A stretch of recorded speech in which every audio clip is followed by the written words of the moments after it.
Good morning, how you doing? It is Friday the 15th of May. Today I wanted to kind of go over the process of what I go through when I'm working with a client, especially when making banners and graphics and things like that. This client's really easy to work with because this is my partner Dale. She's just set up this amazing little natural skincare product line for like digital nomads. Obviously they can't travel right now, but for eco warriors, van dwellers, minimalists, and busy people everywhere. And she's made this really sick looking site. She's put a lot of effort into her products and her photos and the design.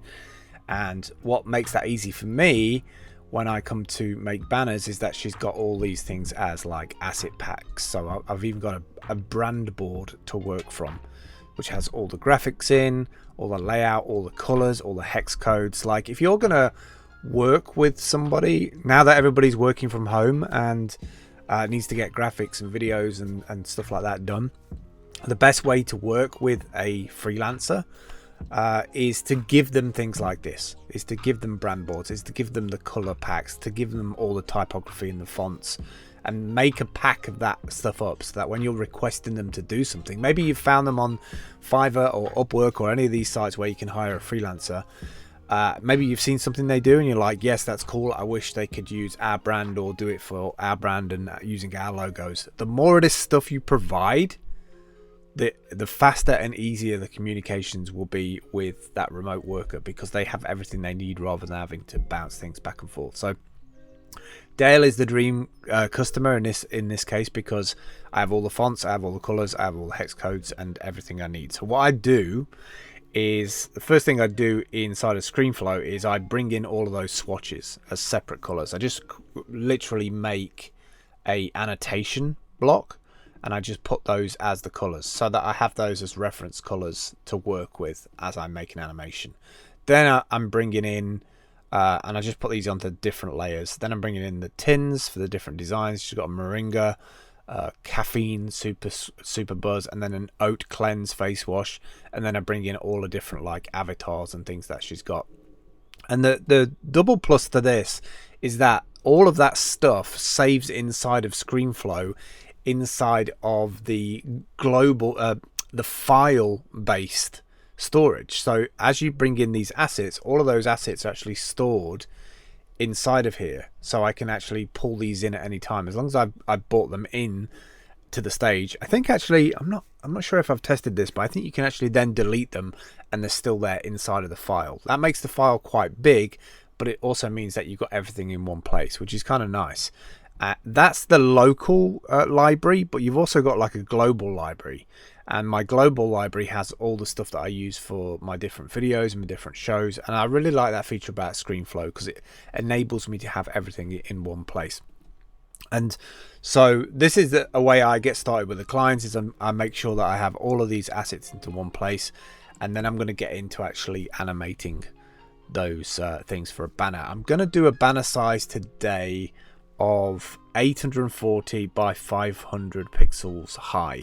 So 840 pixels is normally the width that I use on the blogging platforms that I use, which are like blockchain blogging platforms, social media. I want to call them social media platforms, but I don't know if you can call them that. They're kind of a new kind of paradigm from away from Web 2 to Web 3. I can't believe I just said paradigm. I must be in the middle of a pandemic. 840 pixels wide is a perfect fit. I was going to try and do a normal kind of banner height of around 200 pixels, 250 pixels, but the tins are so gorgeously made as a vector, or as anyway high quality PNG, that I want to get the full scale as much as possible. So I've increased the height of it, and I think in a blog post, in the middle of a blog post to advertise a project that you're working on, I think it'll look pretty good, and they'll look nice on Twitter and on Instagram. So that's the reason why I'm doing it at this size. I'm going to pause the video now. I'm going to do some work, and then I'm going to come back to you once I've got something going, and then I'll describe to you how I did all the animation bits. And then I'll jump into GIF Brewery to play around with some settings to show you how I mess around with GIF Brewery to get the perfect speed versus quality for load times. And yeah, that'll be it. I've got a little bit of video together. It's took me, I don't know how many, maybe 30 minutes, 40 minutes to put this together. I know it looks complicated, but it's actually not that bad. So what I did is I ended up taking the colors from the swatch palette and using those as a base for switching. And then I basically got this at the moment. You're probably not going to be able to hear the audio. But I've got a little transition for all the elements that come in. Bit of text about the product. Bit of a logo. Close up of the tin. All three of the main products. And all of this comes under about 30 seconds. So you can see that ScreenFlow is incredibly powerful. Using some royalty-free music. And then we just finish off at the end there. And also I faded out the beat at the end. And that loops perfectly. I didn't plan that, but it kind of just ended up being that way. So now I can use this as like a video ad if the client likes it. Obviously, it's the first draft. I'm going to get this across to her now and see what she thinks of it as she's just woken up. Which is the cool thing about working remotely, right? Is that somebody lives in another country who's like 5 or 6 hours away from you, like in time zone distance. You can be like, they're asleep and then they can wake up to something kind of cool that they can use to inspire them throughout their day or to make their business move a little bit further on.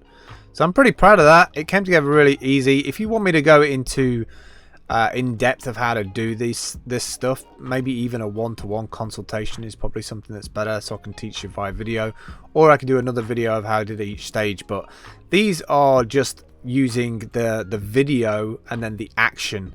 And all you do is you start off with like an area like here. I've got it off the stage, and then you put it to where you want it to end up, and it does all the keyframing in the between all that, which is one of the things I absolutely love about ScreenFlow. I know you can do keyframing in other applications, but I just find I found ScreenFlow to be a really good native Mac designed app, whereas a lot of things like Adobe Motion, I find them really confusing, and maybe I just need to spend more time with the UI and the interface.